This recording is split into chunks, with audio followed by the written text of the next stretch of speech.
என்னோட மக வீட்டுக்கு ஒரே பொண்ணு அப்படிங்கிறதுனால அவ ரொம்பவே சோம்பேறியா இருந்தா. என்னோட மருமகனும் அவளோட இந்த வழக்கத்தினால ரொம்பவே சலிப்படைஞ்சு என்ன அங்க கூப்பிட்டாரு. ஒரு நாள் நைட்டு 11 மணிக்கு அவர் என்ன அவரோட ரூம்க்கு கூப்பிட்டு அப்போ சொன்னாரு, இன்னைக்கு உங்க பொண்ணு தூங்கிட்டா. ஆனா என்னால என்னோட ஆசையை கட்டுப்படுத்திக்கிட்டு சும்மா தூங்க முடியாதுன்னு சொன்னாரு. இப்படி சொல்லிட்டு மருமகன் என்ன அவரோட ரூம்க்கு கூப்பிட்டு, நான் என்னோட மகளுக்கு 26 வயசுல தான் கல்யாணம் பண்ணி வச்சேன். இவ்வளவு தாமதமான கல்யாணத்துக்கான காரணம் என்னோட மகள் வீட்டுக்கு ஒரே பிள்ளை அப்படிங்கிறதுனால. அவ ரொம்பவே செல்லமா வளர்க்கப்பட்டா. அவளுக்கு வீட்டு வேலை செய்ய கூட பழக்கமே இல்லை. அதனால தான் என்னோட மகளுக்காக ஒரே மகன் மட்டும் இருக்கக்கூடிய மருமகனா நான் எதிர்பார்த்தேன். பல வருஷ தேடலுக்கு அப்புறமா நான் விரும்பின மாதிரியே ஒரு மருமகன் எனக்கு கிடைச்சாரு. என்னோட மருமகன் தனிமையில் இருந்தாரு. அவருக்கு பெற்றோர் இல்லை. அவர் ஒரு நல்ல வேலையிலையும் இருந்தாரு. கூடவே சொந்தமா வீடும் சில சொத்துகளுமே இருந்துச்சு. என்னோட மகளுக்கு இது ஒரு சிறந்த உறவா இருக்கும்னு எனக்கு தோணுச்சு. அதனால நான் உடனடியா கல்யாணத்துக்கான ஏற்பாடுகளை செஞ்சு என்னோட பொண்ணான சுமங்கலிய அவருக்கு கல்யாணம் பண்ணி கொடுத்தேன். ஆனா கல்யாணத்துக்கு அப்புறமா நான் எதிர்பார்த்தது எதுவுமே நடக்கல. சுமங்கலியால தனியா தன்னோட கணவரை நல்லாவே கவனிச்சுக்க முடியும்னு நான் நினைச்சேன்.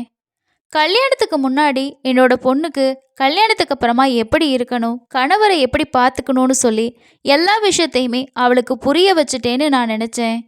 ஆனால் கல்யாணம் முடிஞ்ச சில மாதங்கள்லையே அவளை பற்றின சில புகார்களை நான் கேட்க ஆரம்பித்தேன். முதல்ல என்னோட மருமகன் தன்னோட மனைவியோட சோம்பேறித்தனத்தை பொறுத்துக்கிட்டாரு. ஆனால் இப்போ 2 பேரும் வீட்டு வேலைகளை பார்த்து சோர்வடைஞ்சிட்டாரு.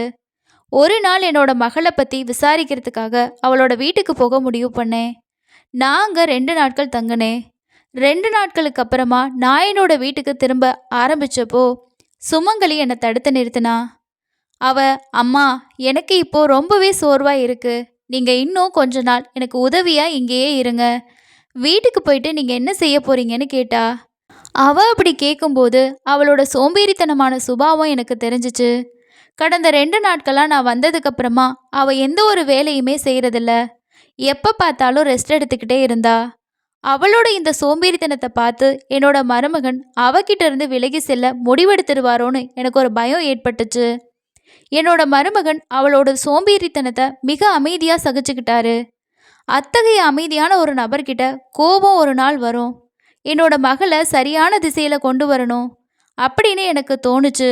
அதனால நான் இன்னும் சில நாட்கள் என்னோட பொண்ணு வீட்டில் தங்குறதுக்கு முடிவு பண்ணேன். அன்னைக்கு சாயந்தரம் மருமகன் ஆஃபீஸ்லேருந்து வீட்டுக்கு வந்தார். நான் வீட்டில் இருக்கிறத பார்த்துட்டு அவர் ரொம்பவே ஆச்சரியப்பட்டார். நான் அவருக்கு டீ கொண்டு போய் கொடுத்தேன். அவரும், அத்தை நீங்கள் இன்னைக்கு காலையில் புறப்படுறேன்னு சொன்னீங்க, அதுக்கப்புறம் எப்படி திடீர்னு தங்குனீங்கன்னு கேட்டார்.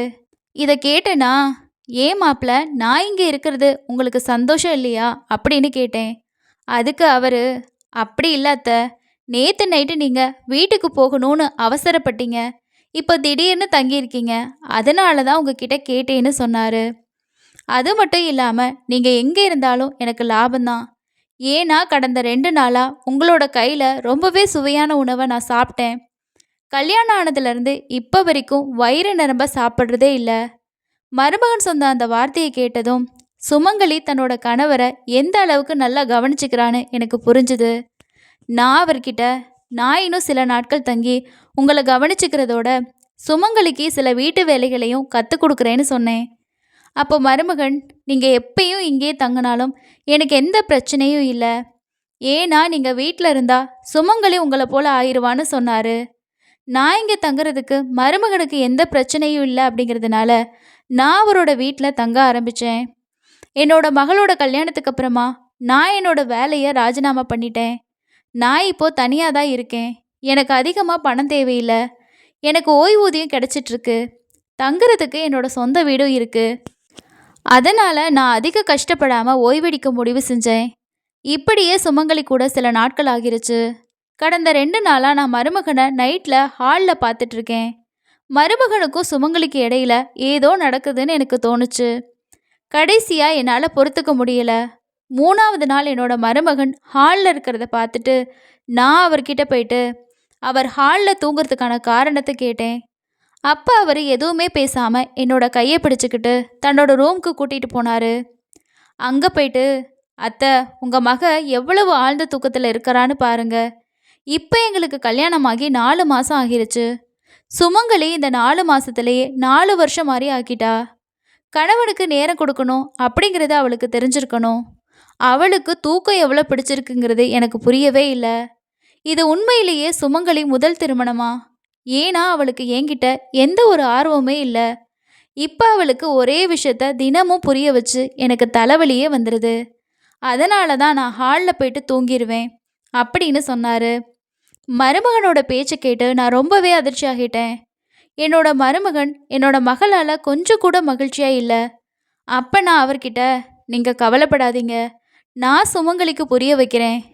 மருமகனுக்கும் மகளுக்கும் இடையில இருக்கக்கூடிய உறவை பத்தி எனக்கு தெரிஞ்சதுனால என்னோட கண்ல இருந்து தூக்கமே மறைஞ்சிருச்சு. எப்போ காலையில விடியும் நான் என்னோட மகளோட பேசுவேன்னு எனக்கு தோணுச்சு. காலையில ஆனதும் மருமகன் ஆஃபீஸ்க்கு போயிட்டாரு. நான் சுமங்கலி கிட்ட பேச முடிவு செஞ்சேன். நான் அவகிட்ட போயிட்டு, சுமங்கலி, இப்போ உனக்கு கல்யாணம் ஆயிருச்சு. கணவரை எப்படி மகிழ்ச்சியா வச்சுக்கிறதுங்கிறத நான் உனக்கு கற்றுக் கொடுக்குறேன். அதை பார்த்து நீ கற்றுக்கோ. உன்னோட தூக்கம் இவ்வளவு ஆழமாகிருச்சு. உன்னோட கணவருக்கு உன் தூக்கத்தால் சோர்வு தான் ஏற்படுது. இதுக்கு சுமங்கலி, அம்மா, என்னோட தூக்கத்தை பற்றி பேசாதீங்க. நான் எவ்வளவு நேரம் தூங்குறேன்னு உங்களுக்கு தெரியுமா? அந்த நேரத்தில் அவளுக்கு தன்னோட தவறு புரியவே இல்லை. இருந்தாலும் நான் அவளுக்கு புரிய வைக்க முயற்சி செஞ்சேன். அன்னைக்கு நைட்டு நான் மருமகனை ஹாலில் பார்க்கல. அவருக்கும் சுமங்கலிக்கும் இடையில எல்லா விஷயமும் சரியா இருக்கும். சரி, போய் பார்க்கலான்னு சொல்லி அவங்களோட ரூம் கிட்ட போயிட்டு வெளியே இருந்து பார்த்தேன். அங்க அவங்க ரூம்க்கு எட்டி பார்த்தேன். உள்ள மருமகன் ஜன்னல்ல நிக்கிறத பார்த்தேன். சுமங்கலி ஆழ்ந்த தூக்கத்துல இருந்தா. என்னோட அறிவுரை அவளுக்கு எந்தவித பாதிப்பையுமே ஏற்படுத்தல. நான் அந்த இடத்துல இருந்து கிளம்பும்போது என்னோட சேலையோட முந்தானை கதவுல இருக்கக்கூடிய ஆணில மாட்டி சிக்கிக்கிச்சு. அது தெரியாம திரும்பினேன்னா அதிர்ச்சியில அப்படியே கீழே விழுந்துட்டேன். அந்த சத்தத்தை கேட்டதும் என்னோட மருமகன் ஓடி வந்து நான் கீழே இருந்திருக்கிறத பார்த்து என்னோட பக்கத்துல வந்தாரு. அவரு, "அத்தை, இந்த நேரத்துல எங்களோட ரூம்க்கு வெளியே என்ன செஞ்சிட்டு இருக்கீங்கன்னு கேட்டாரு. நான் காலையில சுமங்கலிக்கு எல்லா விஷயத்தையுமே சொன்னேன். அவ இன்னைக்கு தூங்குறாளான்னு சொல்லி பார்க்கறதுக்காக வந்தேன்னு சொன்னேன். அப்ப அவரு, சுமங்கலுக்கு எவ்வளவு புரிய வச்சாலும் எந்த பயனுமே இல்லை. நான் இப்போவும் அவளை கைவிட்டுருவேன். நீங்க தேவையில்லாம அவளுக்கு மன அழுத்தத்தை கொடுக்காதீங்கன்னு சொன்னாரு. இதுக்கப்புறமா மருமகன் என்னை கைத்தாங்களா பிடிச்சி தூக்குனாரு. என்னோட ஒரு கையை அவரோட தோல்ல வச்சு மறு கையை என்னோட இடுப்புல வச்சு என்னோட ரூம்க்கு கூட்டிட்டு போனாரு.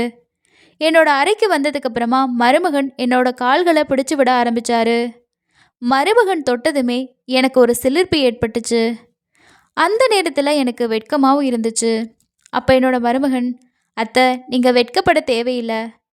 நீங்கள் ரொம்பவே சுதந்திரமாக இருக்கக்கூடிய ஒரு சுபாவம் கொண்டவங்க. ஆனால் எனக்கு இதெல்லாம் புதுசாக இருந்துச்சு. நிலைமை எப்படி இருந்தாலும் எங்களுக்கு இடையில ஒரு மரியாதை நிறைஞ்ச உறவு இருந்துச்சு." அப்போ நான் மருமகன் கிட்ட வேண்டான்னு சொல்லவே இல்லை. ஆனால் அவர் என்னோட முழங்கால் வரைக்கும் என்னோட கால்களை தடவ ஆரம்பிச்சாரு. அப்போ மருமகனோட கண்கள் என் மீது ஒரு வித்தியாசமான முறையில் சுழல ஆரம்பிச்சுது. மெதுவா மருமகனோட கண்கள் என் மீது திரும்ப ஆரம்பிச்சுது. அந்த நேரத்தில் அதை நான் உணரவே இல்லை. நான் இப்போவும் அழகா இருக்கேன். என்னோட உடல் இளமையில் எப்படி இருந்தனோ அதே மாதிரி தான் இருந்துச்சு. அப்போ என் கால்களை தொடும்போது மருமகன், "அத்தை, உங்கள் மகளை விட நீங்கள் சோர்வாக தெரியல. நீங்கள் இப்போவும் அழகா இளமையாக இருக்கிறீங்கன்னு" சொன்னார். மருமகன் சொன்னதை கேட்டு நான் ரொம்பவே சிலிர்த்து போயிட்டேன். இதுக்கப்புறமா என்னோட மகளான சுமங்கலிக்கு எல்லா விஷயத்தையும் கற்றுக் கொடுக்கணும்னு நான் முயற்சி செய்ய ஆரம்பிச்சிட்டே இருந்தேன். அவள் மெதுவாக என்கிட்ட இருந்து வீட்டு வேலையை கற்றுக்க ஆரம்பிச்சா. ஒரு நாள் நைட்டு பாத்திரத்தோட சத்தம் கேட்டுச்சு. நான் உடனடியாக ரூம்க்கு வெளியே வந்தேன். மருமகன் உணவு தட்டை கையில் பிடிச்சிக்கிட்டு சமையல் அறையிலேருந்து வெளியே வர்றதை பார்த்தேன். என்னை பார்த்ததும் அவர் ஆச்சரியமாக நின்னாரு. "இந்த நைட்டில் உங்கள் தட்டோட ஏன் போறீங்கன்னு சொல்லி கேட்டேன். அதுக்கு அவர், "எனக்கு நைட்டில் பசிக்குது. நீங்கள் சமைச்ச உணவு சுவையாக இருந்துச்சு. அது திடீர்னு எனக்கு ஞாபகத்துக்கு வந்துச்சுன்னு" சொன்னார். நானும், "சரி வாங்க, நாம் 2 பேரும் ஒன்றா உட்காந்து சாப்பிட்லான்னு" சொன்னேன். மருமகன் என்னோட கையை பிடிச்சிக்கிட்டு மேசையோட நாட்காலியில் உட்கார வச்சு எனக்கு உணவு பரிமாற ஆரம்பித்தார். அவர் எனக்கு உணவு பரிமாறிட்டு இருந்தப்போ அவரோட ஒரு கால் என்னோட காலோட மேலே இருந்துச்சு. திரும்ப திரும்ப என்னோட கண்கள பார்த்துக்கிட்டே இருந்தாரு. நான் அவரோட மாமியார். ஆனா, அவருக்கு இது நினைவுல இல்ல. நான் சாப்பிட்டுட்டு தண்ணீர் குடிச்சேன். அதுக்கப்புறமா மருமகன் என்னோட வயிறு நிறைஞ்சிருச்சுன்னு சொன்னாரு. ஆனா, மருமகன் இன்னும் சாப்பிடணும்னு சொல்லி வற்புறுத்தினாரு. நானும் அவருக்கு உணவு பரிமாறினேன். அவர் என்கிட்ட ரொம்பவே விசித்திரமான முறையில நடந்துக்க ஆரம்பிச்சாரு. ஆனா, என்னால அவர மறுக்க முடியல. நான் மருமகன்கிட்ட, நாளைக்கு சில மாணவர்கள் எங்க வீட்டுக்கு வாடகைக்கு எடுக்க வராங்க. எங்க வீட்டோட மாடி ரூம் காலியா தான் இருக்கு. இந்த ரூம அவங்களுக்கு வாடகைக்கு விடலாமான்னு கேட்டேன். அத கேட்டதுமே அவர் மறுத்துட்டாரு. நானும் வேற எதுவுமே சொல்லல. அடுத்த நாள் நைட்டு மருமகன் எல்லைய மீறினாரு. அவர் என்னோட ரூம்க்கு வந்து என்னோட கைய பிடிச்சு என்னை அவரோட ரூம்க்கு அழைச்சிட்டு போனாரு. நான் ரொம்பவே பயந்து போயிட்டு அவர்கிட்ட, இது என்ன நடக்குது மருமகனேன்னு கேட்டேன். அப்போ அவர் எனக்கு ஒரு நைட்டியை கொடுத்து இதை போட்டுட்டு வாங்கன்னு சொன்னார். அவர் சொன்னதை கேட்டு எனக்கு ரொம்பவே அதிர்ச்சியாக இருந்துச்சு. நான் அவர்கிட்ட, நீங்கள் என்ன பேசுகிறீங்க? நான் உங்கள் மாமியார், இதை நீங்கள் மறக்கக்கூடாதுன்னு சொன்னேன்.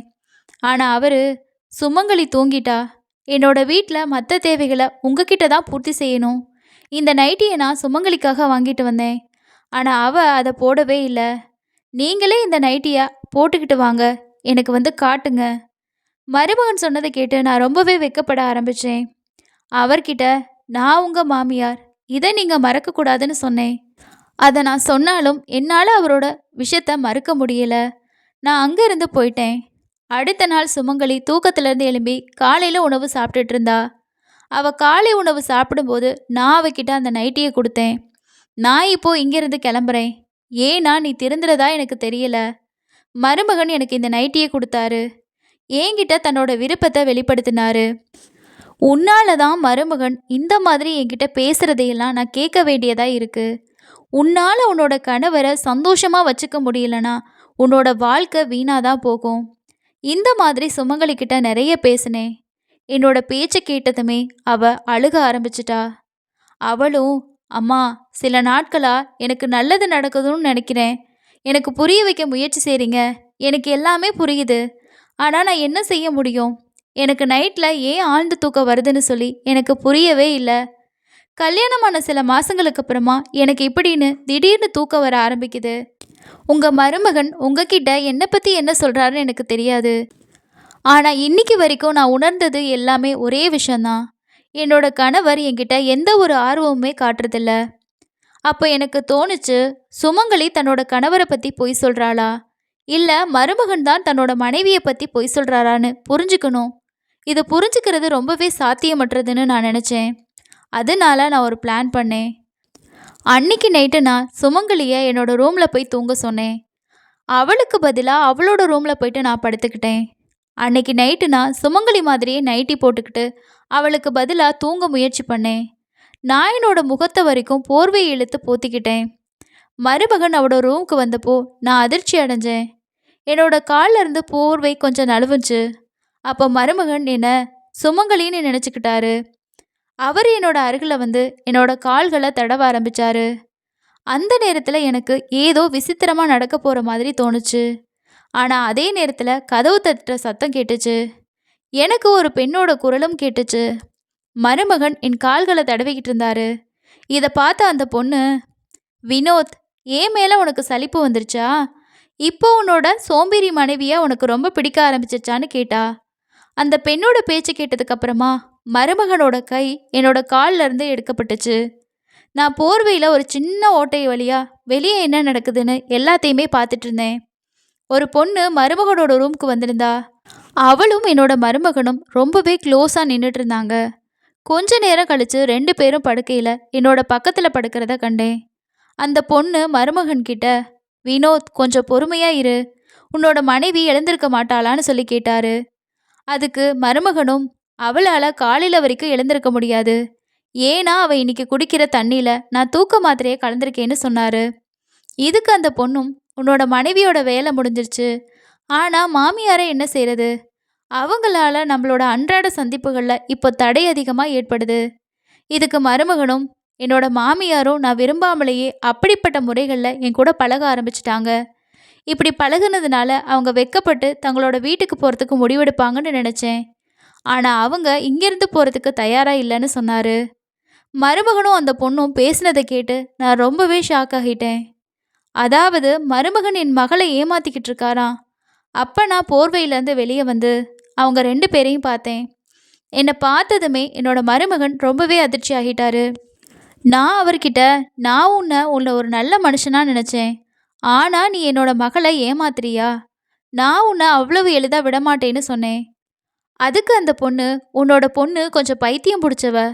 இப்படிப்பட்ட பைத்தியமான பொண்களை எந்த ஆண்கள் தான் விரும்புவான்னு சிரிச்சுக்கிட்டே சொன்னான். இப்போ நீ எல்லாத்தையுமே பார்த்துட்ட. இனிமே எங்களுக்கு ரொம்பவே ஈஸியாக போச்சுன்னு சொன்னான். மருமகனோட கள்ளக்காதல் பற்றி தெரிஞ்சதுமே எனக்கு பெரியவே அதிர்ச்சியாக இருந்துச்சு. என்னோட அப்பாவி மகளை அப்படிப்பட்ட ஒருத்தன் வாழ நான் அனுமதிக்கவே கூடாது. மருமகனோட கள்ளக்காதல் விஷயம் பற்றி தெரிஞ்சப்போ எனக்கு ரொம்பவே அதிர்ச்சியாக இருந்துச்சு. என்னோட அப்பாவி மகளை இப்படி 2 பேரும் சேர்ந்து ஏமாத்துறாங்களா? என்னோட மகளுக்கு தான் எதுவுமே தெரியாது. அவளோட கணவரை அவள் சந்தோஷமாக வச்சுக்கலன்னு நான் இத்தனை நாள் நினச்சிட்டு இருந்தேன். ஆனால் என்னோட மகளை ஏமாற்றி நீ இன்னொரு பொண்ணு கூட சந்தோஷமாக இருந்துட்டுருக்கியா? நீ அதுக்கு மேலே என் கூடயும் அந்த மாதிரி இருக்கலான்னு சொல்லி நினச்சிட்டு இருந்தல்ல. உன்னை விட மாட்டேன்னு சொல்லி உடனே நான் அவங்க 2 பேரையும் பற்றி போலீஸ் ஸ்டேஷனில் கம்ப்ளைண்ட் கொடுத்தேன். அதுக்கப்புறமா என்னோட மகளை ஏமாத்தின என்னோட மருமகனையும் அவளோட கள்ளக்காதலியையும் போலீஸ் அரெஸ்ட் பண்ணி கூட்டிகிட்டு போயிட்டாங்க. இதுக்கப்புறமா என்னோட மகள் என் கூட வாழ ஆரம்பித்தா. என்னோட மகளுக்கு ஒரு நல்ல வாழ்க்கையை அமைச்சு கொடுக்கணும்னு நான் நினச்சேன். அதுக்காக தான் இந்த மாதிரி ஒரு குடும்பத்தில் ஒரு பையனை எடுத்தா என்னோட மகளை பார்த்துக்குவாருன்னு நினச்சேன். கடைசியாக அவளோட வாழ்க்கை இந்த மாதிரி ஆயிடுச்சு. இதுக்கப்புறமா என்னோட மகளை ஒரு பொய்யான வாழ்க்கையிலேருந்து விடுவிச்சு அவளை காப்பாற்றிட்டேங்கிற சந்தோஷத்தில் மீதி நாட்களை வாழ ஆரம்பித்தோம். இந்த கதை பற்றின உங்களோட கருத்துக்களை கீழே இருக்கக்கூடிய கமெண்ட் செக்ஷனில் ஷேர் பண்ணுங்கள். இது போன்ற கதைகள் உங்களுக்கு கேட்க பிடிக்கும் அப்படின்னா நம்ம சேனலை சப்ஸ்கிரைப் பண்ணிக்கோங்க. அடுத்த இன்னொரு வீடியோவில் சந்திக்கலாம். நன்றி.